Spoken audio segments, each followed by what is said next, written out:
Minnesota is a leader in providing families and children with affordable housing. There are over dozens of low-income housing options in the Twin Cities.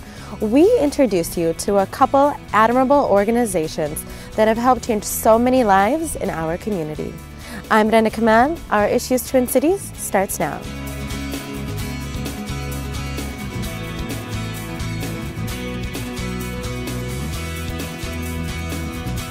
Since 1972, the Project for Pride in Living began as an affordable housing developer. Today, this non-profit organization has expanded into a multi-service program which empowers low-income people to become self-reliant through their various integrated services. PPL was founded in 1972 really as primarily a housing development organization here in South Minneapolis. Building single-family houses, rehabbing houses for individuals, lower-income families to live in. Really has grown dramatically, though, over those 40 years to include housing, development, employment, and training, youth development, and the kind of a range of social services. So it's a big organization now that grew out of a very small, very humble beginnings. What's the main mission of PPL? We really exist to increase and enhance self-sufficiency for lower-income folks in the Twin Cities area, and really the belief that while our core is housing, it's a belief that there's more to stability for a family than just housing. You need more than a roof over your head. You need jobs, you need skills, you need family supports, you need youth development, and that's kind of the program philosophy. How many people does PPL serve? About 13,000 folks a year. A lot of that is through our housing, but also through our employment programs. About 3,000 folks a year come through our employment and training programs. We work with 400 kids a year across the Twin Cities in a number of different sites, kind of after-school work, tutoring and mentoring work. So it's a big number, but it's also something that's we work on a very micro level in terms of one kid at a time, one family at a time. But we have a kind of a large scale operation that really has allowed us to really increase the number of people that we've worked with. What's specifically the target audience? Well, it depends on the program. For some of our housing programs, that's kind of defined by poverty levels and area median income. You know, we tend to work in the housing with folks who are kind of at 50% and below of area median income. So families earning less than 30 or 40,000. In our employment programs, those are a range of folks, some of whom, you know, already have a GED and are ready to get into the workforce and maybe working already. But we also know in employment that folks who come into our employment programs, you know, may start at have wages of about $11,000 a year. When they finish our programs, they're earning about $25,000 a year. So still struggling financially, without a doubt, but they're at least on a pathway. And they've had some growth in that period of time. That's significant. That's excellent. Now, I know you guys are a multi-service agency. Can you tell me about some of the services that PPL offers? Right. Well, again, our housing development, which is about building affordable housing units for folks in kind of a range of income levels, is one of our core areas of services. Our employment and training work includes specific training in banking and healthcare and human services, as well as kind of general employment training around preparing resumes, understanding how to surf the web for jobs. Our youth development work is a lot of out-of-school time, after-school work. And then social supports, kind of for the families that live in our housing, a range of case management, kind of information and referral, mental health supports, those kinds of things to help them, you know, kind of the wraparound services that helps any family really succeed. So a variety of different programs that you offer. So tell me, how important is PPL for low-income families? Well, for the folks that we work with, you know, significantly important. And we hear those stories, literally, I hear those stories every day. To last night, I talked to a woman in one of our housing developments who had been on probation in 4 different counties, was in chemical dependency treatment, didn't have her kids for a long time. You know, she now has graduated from technical college, has her kids, is working full-time and really is on a much more productive path. So, and that story repeats itself, you know, literally every day here at PPL, and so it's significant for the folks that we work with. What makes PPL stand out from the rest of other organizations? Well, I think our track record and our kind of longevity. We've been around for 43 years now, and that's significant. I think the breadth of our services is also unique. We really do believe in kind of working with the family in a much more holistic way. We have the capacity to actually do that. We also have a very entrepreneurial approach. Our founder, Joe Salvaggio, was known as somebody who kind of worked this neighborhood as a former priest and literally worked with folks and said, what is it that you need? We'll figure it out. And that entrepreneurial approach has always been kind of part of who PPL has been. We're very grounded in several of the neighborhoods that we work with, North Minneapolis, South Minneapolis, parts of St. Paul, and so we're rooted, I think, unlike some other communities, and we have kind of a track record and assets on the ground in a lot of those neighborhoods where we can kind of point to that's a little bit unique than a number of other organizations. What is the main focus now of PPL today? Well, I think employment and training we think is just a critical issue. If you look at the changing demographics of the workforce, the number of retirees, the number of jobs that we need to fill, and a lot of those demographics really coming now from inner city communities, from lower income communities of color. That is our sweet spot. That's what we do best. The affordable housing crisis, also a significant challenge in this community. Vacancy rates are down, you know, lower than 2% even, and so the need for affordable rental housing just continues to grow, and that's always been kind of at the heart of what we do, and I think it will continue to be. Coming up on Our Issues Twin Cities, a supportive housing program that helps women and children get back on their feet.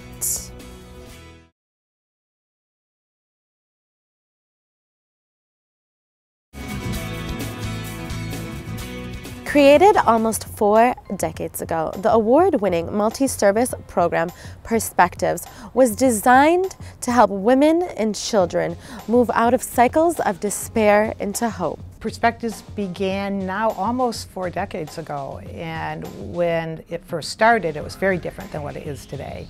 It started with women who had a very strong commitment around bringing awareness within the community around chemical dependency and all of the effects that it had on family. And their families were personally touched by chemical dependency.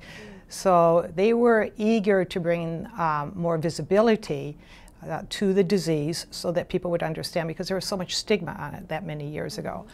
So since that time, our roots have stayed in chemical dependency and addiction. We, the women and the families we serve, most of them, all of them in our housing program are in recovery, but many of the families that come to Perspectives are seeking recovery or have a background, you know, in addiction. Okay. So that's where we are today. That thread is still there, but now we've moved from community awareness and our early founders to direct service. They became very popular. Women were kind of just swarmed to their Thursday afternoon meetings, which they didn't necessarily talk about just chemical dependency. They were very clever in the sense that they talked a lot about the issues that are involved with a family that are experiencing those addictions. They talked about self-esteem, and they talked about family systems, and they talked about what a woman's role might be, you know, as a caretaker. They talked about codependency. So they talked about a lot of those systemic issues, and it brought lots of people in because everybody was intrigued by the social issues at that time. And actually the social support group grew out of that movement. So from that community awareness, this was just about 5 years after the agency started, the social awareness had really been, was like a wildfire, and everyone was doing it. And there were lots of social support groups at that time. That's when it all, as I said, began. And so I wanted to move programming because I came out of a background of running programs in an anti-poverty agency in Wisconsin. And I started to work with the board about where the needs were, who had resources and who didn't have resources. And that set us on a path of working eventually now, you know, 30 years later or 25 years later, working directly with homeless women and children who were recovering. And to that end, we are now the largest supportive housing program for women and children in Minnesota. Wow, amazing. Then what is the main mission today of Perspectives? The mission is to break cycles and for at-risk families, to have total family recovery. And in that sense, the cycle is broken by working so much with the children. So the cycle is broken by the woman coming here in recovery, and she desires a life of sobriety. And through that, she will then begin to work with our case managers. She moves into a furnished apartment, and she's committed to a changed life. Now that's the beginning of a broken cycle. But where the work really is done is with the children. So the children have been raised with lots of trauma, and this is the only thing they know. So they come here, and we introduce them to all kinds of, programming around their academics and social skills and nutrition, and learning, the computers and technology. So we introduce a whole new world to the kids, and in that sense, that's where the cycle, we believe, is really going to be broken. So how is a woman accepted into Perspectives? It's not easy. Okay. She has to go through a pretty strenuous interview. So all of our residents are interviewed. And so when a woman comes, she has sending an application, and we get hundreds. Okay. So hers might have climbed to the top of the pile, and maybe a shelter and a treatment center is very advocating for her, and we hear lots about her, and they're pushing for the interview. And so this woman then is interviewed probably over 4 hours with our case managers and our intake workers. And what happens in that interview is to determine how ready is she for change, and how committed is she. Because we're a program, not a house. Where there's a lot of housing programs whose primary mission is to house. Ours is a recovery program where we will then give you a house if you are accepted into the program. And that house is an apartment. And we have a housing campus. And our 5 apartment buildings are all backed up against a big city park, and they're all linked by patios and brick walks and playgrounds. So it's a community that the woman moves into. And it's a recovering community, a therapeutic community. So she has to be pretty committed, because there's lots of services that we have here. And we will want to make sure that she takes opportunity of those services. It's really challenging to recover from addiction. It's really challenging to recover from homelessness. I think our biggest challenge is having the resources and access to community resources to get families back on their feet. No one ends up homeless by accident. It's a tough situation to be in, and it's really tough to get out of. If it was easy to get out of, everyone would do it. We provide these kind of supports for families because it's not easy. I think the most challenging thing about case management is finding community partners who are willing to support our families, because it can be challenging if you have a record. We're about stories, so it's one story after another. And the stories are what makes it worth it. Absolutely. Yeah. That's why I'm still here after 32 Right, years. right. And that's why so many. We have the turnover is not big here, because the people just get hooked. Right. You get hooked in seeing a life change. Yeah. See a family recover from a horrible situation like homelessness or a painful situation like addiction. Seeing those people have any kind of success is the best feeling ever. Once you have that feeling, you don't ever want to have another job. It's a very important, this place is a very important place, because people get a second chance, and they get to create hope that their lives can be better. And that's a great job. Up next on Our Issues Twin Cities, why these organizations are so important for low-income families.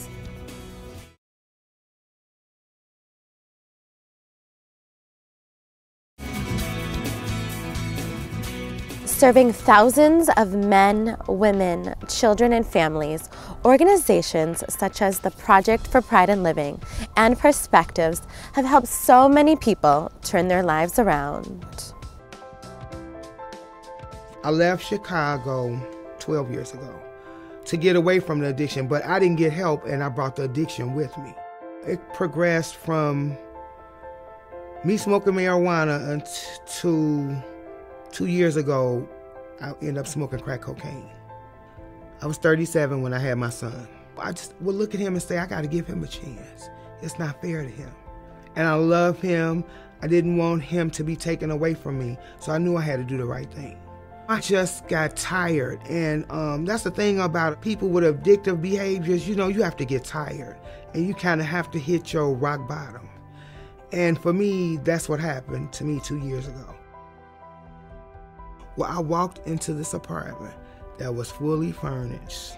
That was so beautiful. I just fell to my knees like, oh my God, I can't believe it. You know, I just fell to my knees and I cried like a baby because I couldn't believe this was mine. You know, for me and my son, it was just so perfect.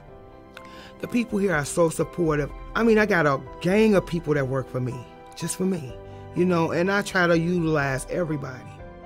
I just made 2 years clean last Saturday. And he walked in my room, he said, Mom, what's today? And I said, October 4th. He was like, congratulations. Got 2 years, how did you do it? And I said, I got out the way.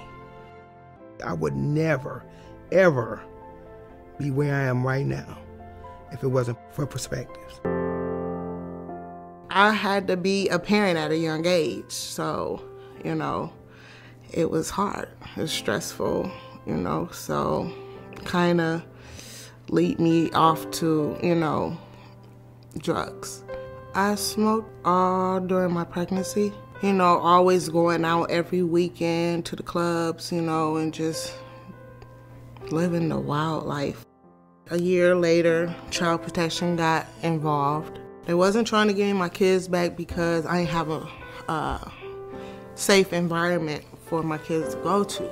I went to the shelter, and then like a week later, I was in Perspectives by the grace of God. I'm like, wow. The programs here taught me how to communicate. I started back school last week. I'm so happy. For my GED, it's a new start, a new beginning, you know. It's this unbelievable feeling just to come in and know that you're sober and you're in a safe environment and it's yours and your kids.